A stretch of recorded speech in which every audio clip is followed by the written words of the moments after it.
Hello everybody. This isn't the usual sort of content I make, so forgive me for a political indulgence video. So there's an idea going around called the Creative Society Project. I first heard of this around the 1st of April 2023. I saw multiple videos around TikTok, YouTube, Instagram that all had the same message. I danced around the videos in the different channels trying to make sense of what they're saying. My initial response was, why so serious? I was following down some other rabbit holes at the time, and had come across some information which led me to write a paper on April 17th called A Realm Without Money, which was an attempt to fix injustices done to many by our current financial system, by putting it in the context that we should all be trying to raise the vibrations of ourselves and those around us and not living for money as the one goal in our lives. I've already arrived at the conclusion that so much information and knowledge is simply hidden from us, the 98.5% of the population who aren't in power has to set up a split reality where things happen that nearly no one knows about for reasons nearly inconceivable to most of the population. Well, imagine my surprise when 5 days later, I recorded the entire 12-hour live stream, viewing between 7 to 8 hours live of the event for the Creative Society, and was blown away by what they're saying. Holy shit. Let me try and break this down into a few paragraphs for you.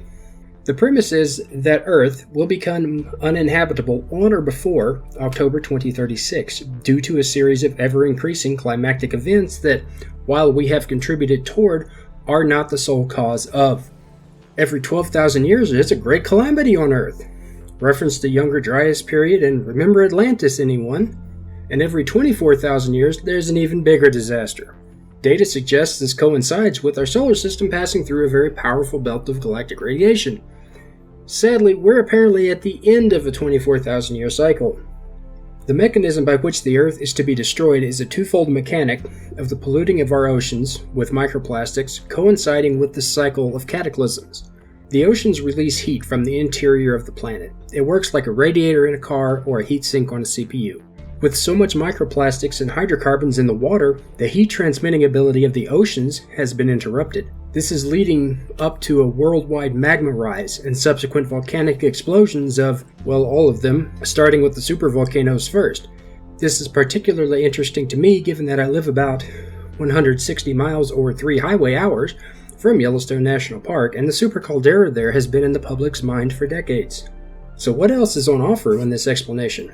Well, apparently in 1998 there was a massive shift in the Earth's core recorded.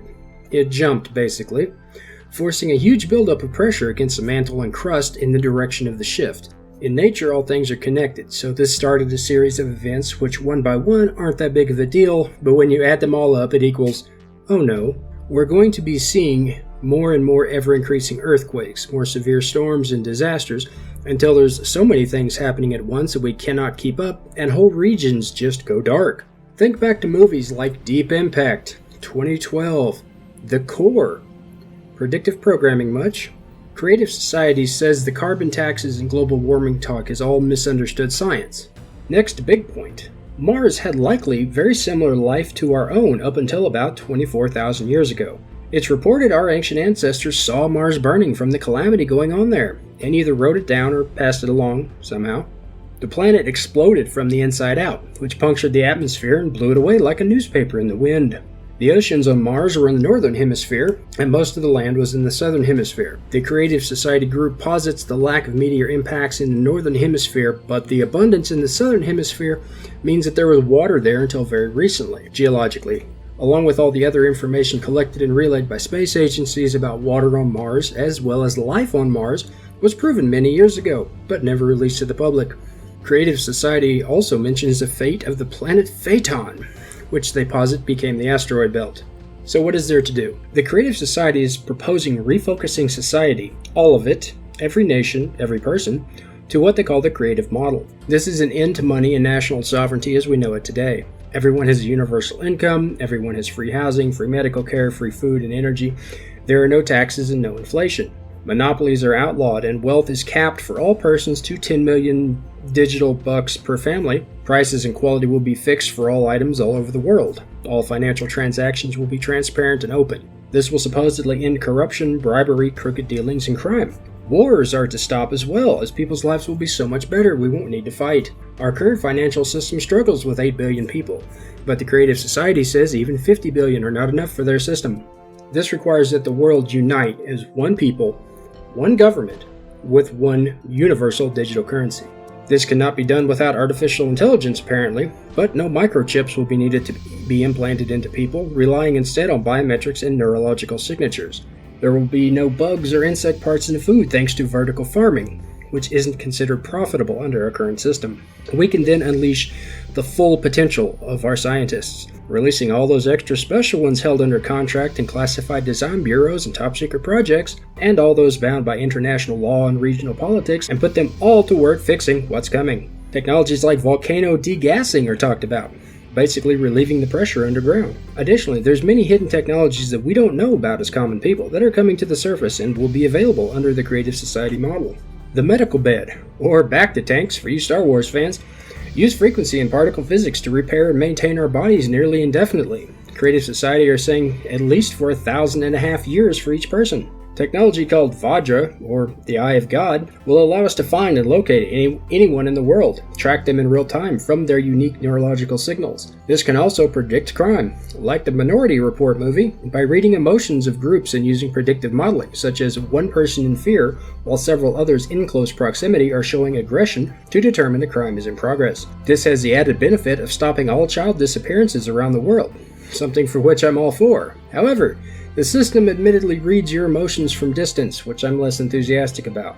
Over 20 years ago, I decided the only way to fix our justice system to be truly fair was to have everyone's minds read and recorded for the trials. Thankfully, I didn't rule the world at the time. Replicators, yes, from Star Trek, are doable apparently, using stored containers of basic particle building blocks and using AI-controlled programmable physics to reassemble them into anything you want. Food, clothing, furnishings.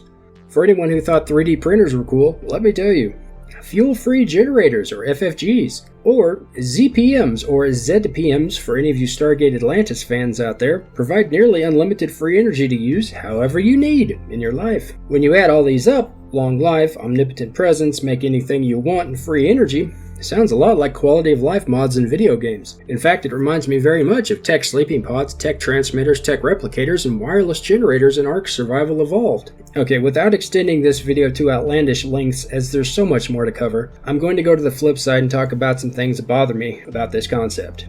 Creative Society has an unheard of political candidate, Robbie Wells, that talks like he knows way better than others, promising big changes and everyone's life will be better if you vote for him. Students of history will recognize this trope as tried and true. This guy uses the usual persuasion techniques of if you love your country and if you're a true American. These phrases have been done to death in the last 20 years. Give me something original. Creative Society calls the climatic events the climate Cerberus and shows images from what I think is either the Odyssey movie or Jason and the Argonauts circa 1960s of a claymation three-headed demon dog. Are they saying the catastrophes are like the mythological monster, or that is really a thing that is loose on Earth today? Creative Society is using NASA imagery and NASA science to explain their theories. I don't trust NASA. With their forked tongue symbol around the Earth in the logo, the fact that the Hebrew word Nasa means to deceive, and all they do is sponge billions of taxpayers' money, giving us pretty CGI pictures of an ever-changing and ever-differently colored Earth, and then lie and say we can't go back to the moon because we destroyed the technology and can't make it again. This could be a whole other video at this point, so I'll just move on. Creative Society is at least partly based on Islam, having 8 pillars rather than 5, and hosting an event in May 2023 called the Ummah of the Prophet Muhammad. Their main speaker refers to demons as shaitan and pushes catharsis, which isn't a bad concept, but it's more recently present in Islam. Let's face facts here. Religion has screwed the pooch. We've got millions of people dying of poverty, starvation, and crime around the world. Crime and corruption are downright plagues on society. I'm not against religion, but I am against the using of religion to divide people into camps where they're easily controlled and manipulated. This is where people are turned from facing each other to facing away from others by attaching labels and enforcing social stigmas against different population segments. The goal here is just to divide people. And whether you say those darn blank are doing X, Y, Z and need to be stopped, however correct or incorrect you are, it still means dividing humanity up into little groups. The same cultural rules apply for anything. I don't care what you want to do with your life. Just don't try to force me to live by your rules or end my life by your actions. This will vary for many depending on what you deem right or wrong, and I think this is where creative society is trying to bridge the gap and cover the largest possible population segment with huge overreaching concepts of human life being paramount and onto betterment and cooperation for a common cause by equally distributing all resources among all people. Like billions of other people, I've never been rich, never had more than enough not to worry about bills, never been able to buy an island for personal use or finance a governmental change in another country. Money is used as a weapon by those who have it. Creative Society says their society will end all wars. While most people who know at least one particular holy book know there will always be wars and rumors of wars. You can't just take war out of human nature. All of our recorded history contains conflict. And sure, you can make the argument that without money in society, the poor wouldn't have died for the rich to keep their money and power. But undoing this all-too-human concept won't be done with a legislative flip of a switch. And if we're staring down the barrel of 2036 worldwide disaster, why can't we just come together as one people without the rest of this massive change? Creative Society's 8th pillar says the concept of power is absent and uses a capital H for humans. This subtle distinction becomes more important the more political rabbit holes you venture through. The main speaker talks of no one having authority over another. The wording goes on to say that everyone has the right to participate in the management of affairs. The Creative Society video shows a global governance system, AI controlled, where every human can have a say in matters by voting and submitting ideas. This all sounds good, but when you consider that nobody has power over anybody else, and humans have the right to participate, meaning not required, to me that says we'll be living under an AI overlord. But let's face it, not like humans ruling humans has done much better. The symbol itself, infinity inside of a triangle, inside of a circle. While their website does have a thorough explanation of the meaning behind it, anyone familiar with conspiracy knows the triangle symbol has more than one connotation. And yes, my own channel badge is a flaming inverted triangle, but I wasn't planning to change the whole world or remake it to my liking when I used Silk application to draw it about 6 years ago. My personal view that if this is truly what it claims to be, its goals are pure, its intention is truth, and the coming disaster is reality, this concept could work. However, so many parts of this plan, like the world will end if you don't do this one thing and join us, tell everyone, have been used and done before in negative ways that has caused the deaths of millions of people. However, I do find this on their website. Be that good or negative in your eyes, it's very interesting to be there. Here's a short breakdown that helps me put it into perspective. I am breaking down the motivations of the Creative Society to psychological concepts. Creative Society says the world is ending in 13 years or less. Fear response. Creative Society says everyone has to do this one thing or we all die. Coercion response. Creative Society says join us in building a better world where no one is sick, hungry, poor, or left out. One of us response. Creative Society says only an idiot wouldn't want this future. Only an idiot wouldn't want a creative society. Shame response. Lastly, meet Greta Thunberg 2.0. Please, do not deprive me of my future. And that is a guilt response. So what do you think about the Creative Society? Just another power grab? The New World Order on steroids? Humans living under an AI as a god? Or something truly revolutionary in scope and scale? Let me know in the comments below. Thanks for watching.